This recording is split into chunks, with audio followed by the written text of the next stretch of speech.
नमस्कार, आप देख रहे हैं गुड न्यूज टुडे। शाम के 7 बज चुके हैं। 7 सवाल लेकर हम हाजिर हैं। मैं हूं अनंत भट्ट। अतीक अहमद यूपी में अपराध की दुनिया और सियासत का वो चेहरा जिसका सिक्का पूरे प्रदेश में एक समय में चलता था, जिसने कानून को ठेंगा दिखाकर एक बड़ा साम्राज्य खड़ा कर लिया। लेकिन वक्त का पहिया घूमा और जिस अतीक के नाम से यूपी के लोगों में खौफ था, वही अतीक पेशी के लिए यूपी आने से डर रहा था। तो कार्यक्रम में आज बात अतीक अहमद की होगी। 7 सवालों के जरिए उसकी फाइल के पन्नों को आज हम आपके सामने बारी बारी से रखेंगे। और हमारा पहला सवाल यह रहा आपके सामने। हमारा सवाल है, अतीक अहमद को साबरमती जेल से प्रयागराज क्यों लाया गया? अतीक साबरमती जेल में बंद था। उमेश पाल के अपहरण से जुड़े एक पुराने मामले में कोर्ट में पेशी के लिए उसे यूपी लाया गया। यूपी में पेशी को टालने के लिए अतीक ने लाख कोशिश की, लेकिन कोर्ट ने उसकी व्यक्तिगत पेशी का आदेश सुनाया। लिहाजा पुलिस को अतीक को लाने के लिए बड़ी कवायद करनी पड़ी।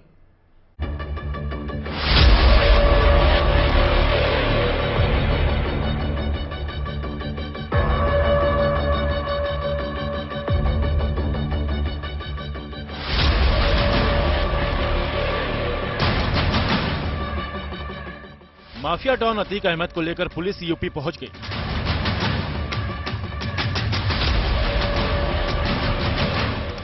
गुजरात से वाया राजस्थान, मध्य प्रदेश पुलिस की चाक चौबंद सुरक्षा के बीच अतीक अहमद की यूपी में एंट्री हुई।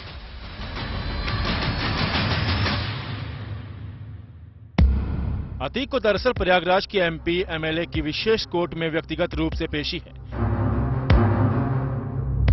मंगलवार को उसे कोर्ट में पेश किया जाना है और कोर्ट के आदेश पर ही उसे गुजरात के साबरमती जेल से प्रयागराज लाने की कवायद की गई।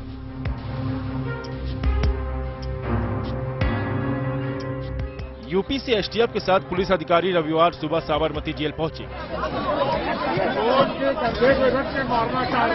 और अतीक को अपनी कस्टडी में लेने की कागजी कार्रवाई शुरू की। और इसके बाद पुलिस टीम अतीक अहमद को लेकर शाम 5:45 बजे सड़क के रास्ते प्रयागराज के लिए निकली। यूपी एसटीएफ और पुलिस की टीम को बेहद गुप्त रूप से साबरमती जेल भेजा गया था। यहां तक कि मीडिया को चकमा देने के लिए रास्ता तक बदल दिया गया। अहमदाबाद पुलिस ने यूपी एसटीएफ की वैन को शाही बाग अंडरपास से यू टर्न लेकर नरोडा चिलोदा रोड से श्यामला जी की तरफ मोड़ दिया। इसके बाद राजस्थान एमपी के रास्ते अतीक अहमद को लेकर टीम की एंट्री यूपी में हुई। ये जो वैन है, इसी के अंदर अतीक अहमद को रखा गया है। इसके आगे एक और वज्र वाहन चल रहा है और उसके आगे आपको 3 से 4 पुलिस की गाड़ियां और नजर आ रही होंगी। एक सफेद रंग की गाड़ी नजर आ रही होगी, उसके आगे 2 और आपको नीली रंग की गाड़ियां नजर आ रही होंगी। पर ये जो 2 वज्र वाहन है, इन्हीं में अतीक अहमद को रखा गया है और इसको जो वज्र वाहन है, इसको कपड़े से भी कवर किया गया है, जिससे कि अतीक अहमद कैमरे के सामने या कोई कैमरा आगे से ले जाकर अतीक अहमद को ना दिखा पाए। पुलिस के काफिले के साथ अतीक के वकील के साथ अतीक की बहन भी एक कार में साथ थी। 28 तारीख को जो है जनपद न्यायालय इलाहाबाद में 270 जाना है। उस जजमेंट के लिए तो फिजिकली वहाँ जो तलब किया गया है और कोर्ट के आदेश से ये जा रहे हैं। उनकी सुरक्षा का पूरा कोर्ट ने जो ध्यान दिया हुआ है, आदेश दिया हुआ है कि सुरक्षा के साथ जाएगा। दरअसल ये मामला राजूपाल हत्याकांड के गवाह रहे उमेश पाल के अपहरण कांड से जुड़ा है, जिस पर प्रयागराज की एमपी एमएलए कोर्ट मंगलवार को अपना फैसला सुनाने वाला है। 28 फरवरी 2006 को राजूपाल हत्याकांड के गवाह उमेश पाल का अपहरण हो गया था। आरोप अतीक अहमद पर लगा। करबला स्थित दफ्तर में ले जाकर उमेश पाल को रात भर पीटा गया और जबरन हलफनामे पर दस्तखत करवा लिए गए थे। इसके अगले दिन अतीक के गुर्गों ने उमेश पाल से कोर्ट में गवाही भी करवा दी। उमेश पाल ने अपने बयान में कहा कि वो घटनास्थल पर मौजूद नहीं था और न ही उसने किसी को वहां देखा। लेकिन बीएसपी सरकार के आने के बाद उमेश पाल ने 5 जुलाई 2007 को अतीक अहमद और उसके भाई अशरफ समेत उसके गुर्गों के खिलाफ धूमनगंज थाने में अपहरण की एफआईआर दर्ज करवा दी थी। इस मामले में कोर्ट ने अपना फैसला सुरक्षित रख लिया था, जिस पर मंगलवार को फैसला सुनाया जाना है। अप्रैल 2019 में सुप्रीम कोर्ट ने अतीक अहमद को नैनी जेल से साबरमती जेल में शिफ्ट करने का आदेश दिया था। उस पर देवरिया के कारोबारी को जेल में बुलाकर धमकाने और अपहरण का केस दर्ज हुआ था। इसी मामले को लेकर वो साबरमती जेल में था, जहां से उसे प्रयागराज की एमपी एमएलए कोर्ट में पेशी के लिए लाया गया है। एमपी एमएलए कोर्ट के जज डीसी शुक्ला ने अतीक को पेश करने के लिए 23 मार्च का आदेश जारी किया था। इस मामले की सुनवाई के बाद 17 मार्च को फैसला सुरक्षित रख लिया गया था। अतीक के भाई अशरफ को भी इसी मामले के लिए प्रयागराज लाने की कवायद की गई, जो बरेली जेल में बंद था। ये एसएचओ की टीम है जो सबसे आगे चल रही है, वो आपको देख सकते हैं कि सीओ की जो टीम है यानी कि ऑफिसर की टीम है वो सीधे प्रिजन वैन नंबर 1 की चल रही है, और वो जो मेन गाड़ी है आपको हम दिखा सकते हैं Prayagraj police prison van number 1 है, वो सीधे प्रयागराज की ओर जा रही है। बरेली से प्रयागराज लाने के वक्त अशरफ के चेहरे पर एक डर सा दिख रहा था। कहा जा रहा है कि षड्यंत्र किया है आपने, तो हम माफिया डॉन लग रहे हैं आपको? अतीक अहमद आपके भाई को भी वहाँ से लाया गया है। किसने कहा कि वो माफिया डॉन है? ये आप लोगों का दिया हुआ टाइटल है। वो 5 बार के विधायक हैं, सांसद हैं, मैं विधायक रह चुका हूँ, हमारा राजनीतिक परिवार है। अब पूरे देश की नजरें प्रयागराज के एमपी एमएलए कोर्ट पर टिकी हैं कि मंगलवार को उमेश पाल के अपहरण के मामले में आखिर उसका क्या फैसला आता है। Bureau report, good news today. जिस अतीक के नाम से कभी लोग थर थर कांपा करते थे, यूपी आने के नाम पर उसकी सिट्टी पुट्टी गुम हो गई। उमेश पाल हत्याकांड में जब वो पुलिस के रडार पर आया तो यूपी जाने से बचने के लिए उसने कोर्ट तक में गुहार लगा दी। दरअसल अतीक और उसके परिवार को एनकाउंटर का डर सता रहा था। हमारा अगला सवाल इसी से जुड़ा हुआ है और हमारा सवाल है, अतीक के परिवार को एनकाउंटर का डर क्यों था? उमेश पाल हत्याकांड में नाम आने के बाद यह लग रहा था कि पुलिस अतीक को पूछताछ के लिए यूपी लाएगी, तभी से उसके एनकाउंटर और गाड़ी पलटने को लेकर आशंका जाहिर होने लगी। मंत्री तक के मुंह से ऐसी बातें निकली। विकास दुबे एनकाउंटर को याद कर अतीक के परिवार का डर और बढ़ गया।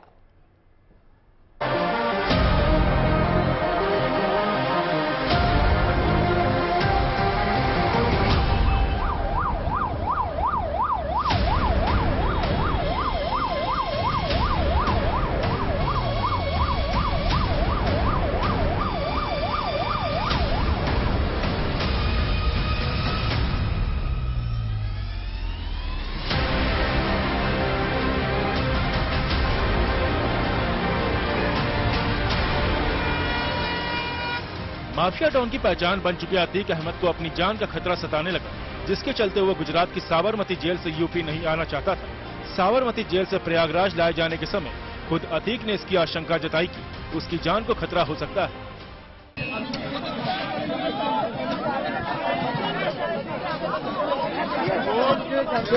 मारना चाह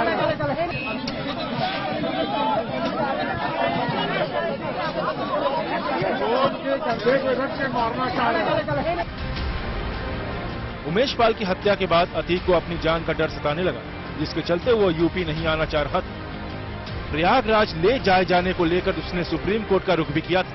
अपनी याचिका में अतीक ने फर्जी मुठभेड़ की आशंका जताते हुए गुजरात से किसी दूसरे जेल में नहीं भेजने की गुहार लगाई थी।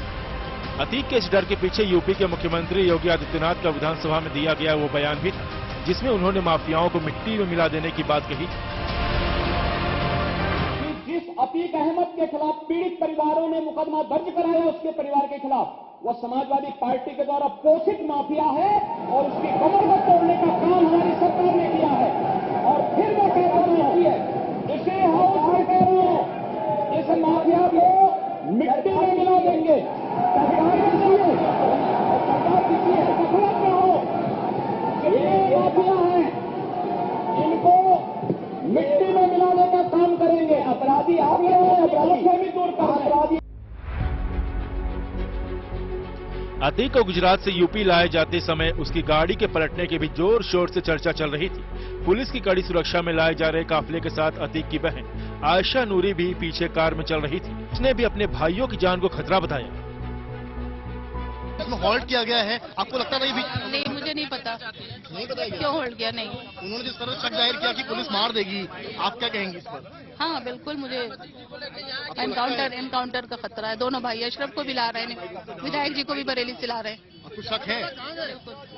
शाइस्ता परवीन कहाँ पर है? मेरा कोई कांटेक्ट नहीं हो पाया उनका। 24 बहन है उनकी, आपको कांटेक्ट नहीं है? मैं बहन नहीं, मेरी वो भाभी अतीक बहन की आप बहन है? जी जी नहीं, कांटेक्ट नहीं है? नहीं, मेरा भाई सबसे भी कोई कांटेक्ट नहीं हो पा रहा है, उनके पास सुविधा नहीं है फोन की। यूपी के मंत्री जेपीएस राठौड़ ने अपने बयान में कहा था कि अपराधी को पुलिस की गाड़ी में शांति से बैठना चाहिए ताकि गाड़ी न पलटे। उनके इस बयान को लेकर यूपी के पूर्व मुख्यमंत्री और समाजवादी पार्टी के अध्यक्ष अखिलेश यादव ने मुख्यमंत्री योगी आदित्यनाथ पर निशाना साधा। पता नहीं उनको पहले मुख्यमंत्री जी ने फोन करके बता दिया होगा कि इस जगह पर गाड़ी पलटा देंगे। और मैंने उस समय भी कहा था कि जिस समय आप गूगल से और अमेरिका से मदद ले लोगे, आपको पता लग जाएगा कि किस समय गाड़ी पलटी है और किसने पलटाई है। ये सब डॉक्यूमेंटेड है, सैटेलाइट पे सब होगा, ये रिकॉर्ड जाने वाला नहीं है। ये गलती मत करना आप। ये 3 साल बाद 4 साल बाद भी अगर अमेरिका से निवेदन करोगे, अपील करोगे, और वो निकाल के रिकॉर्ड देगा कि हर सेकंड का अगर आप मैप करोगे तो आपको पता लग जाएगा गाड़ी कैसे पलटी है। साबरमती जेल से अतीक को प्रयागराज लाए जाने तक गाड़ी पलटने की चर्चा होती रही। स्वाभाविक है, रास्ते में बहुत सारे ब्रेकर होते हैं, तो इसमें किसी की कोई गलती नहीं होती भाई। गाड़ी जा रही, मेरी गाड़ी जा रही, पलट जाए तो क्या करोगे?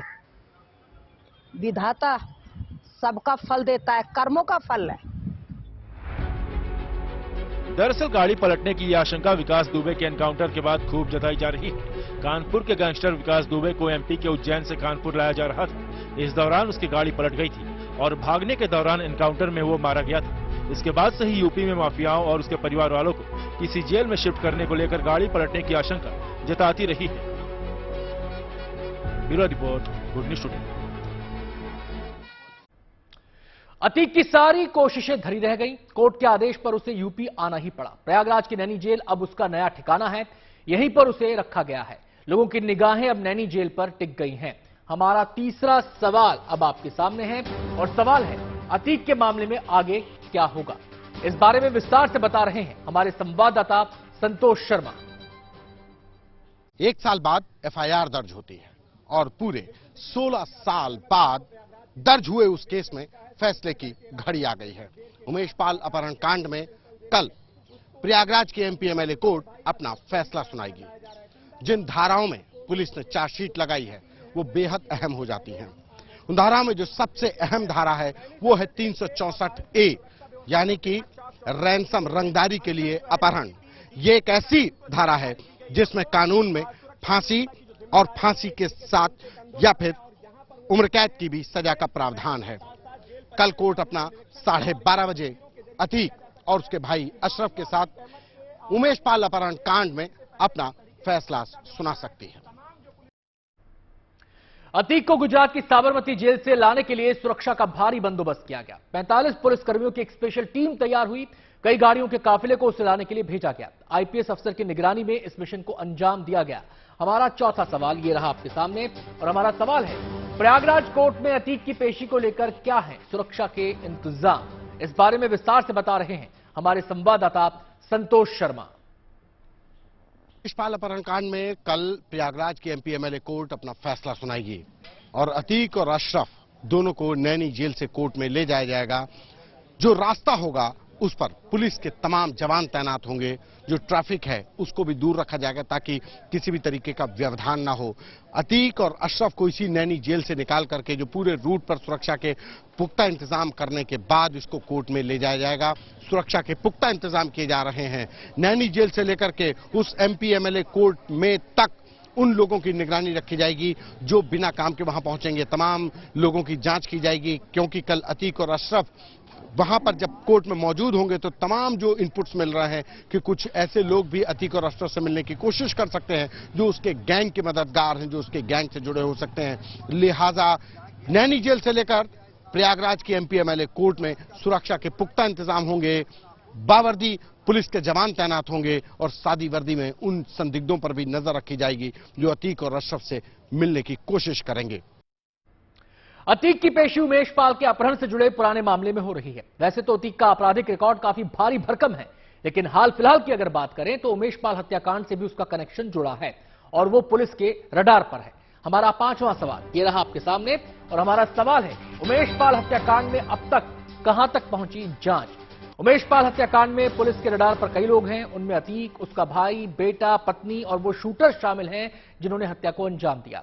अतीक और उसका भाई जेल में हैं, लेकिन बाकी सब लोग फरार हैं। पुलिस की 28 टीमें उनकी तलाश में जुटी हैं, लेकिन हाथ खाली हैं।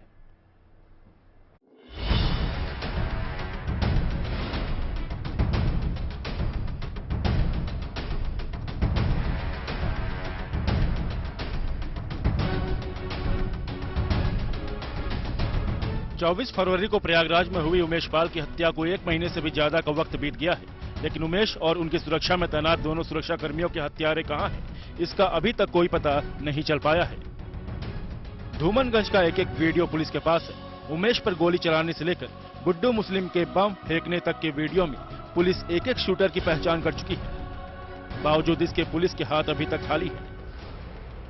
प्रयागराज पुलिस और यूपी एसटीएफ की टीमें देश के कई राज्यों में छापेमारी कर रही हैं, लेकिन उमेश पाल पर गोली चलाने वाले शूटर्स अभी फरार हैं।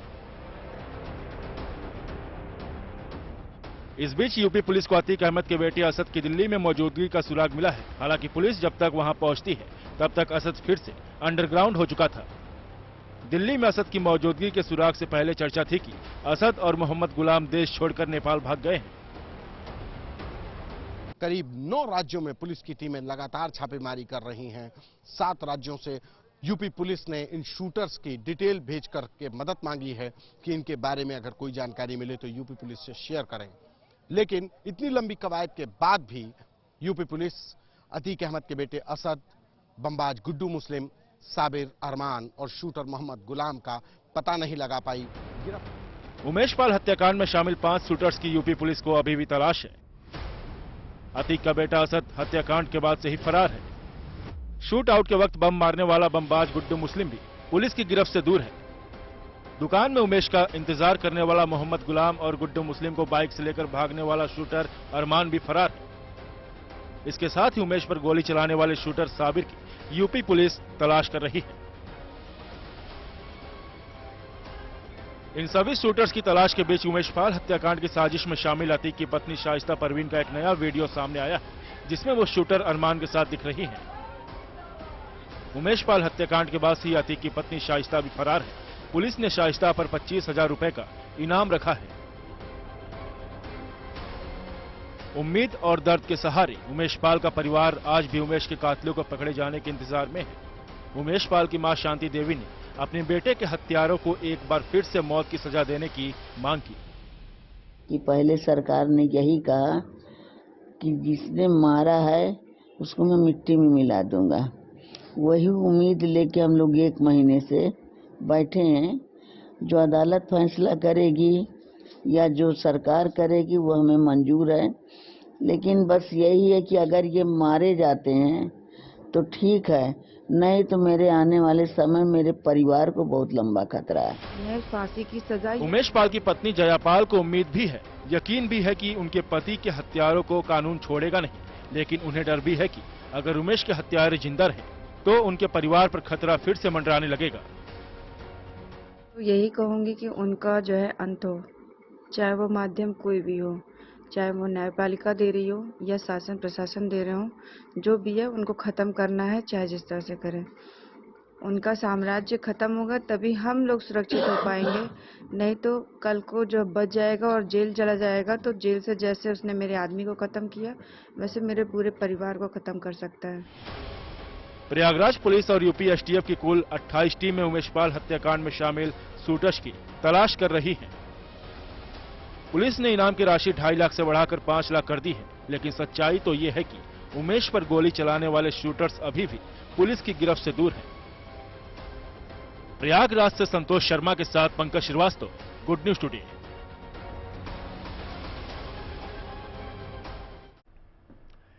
जिस मामले में अतीक की पेशी हो रही है वो राजू पाल हत्याकांड के गवाह उमेश पाल के अपहरण का है।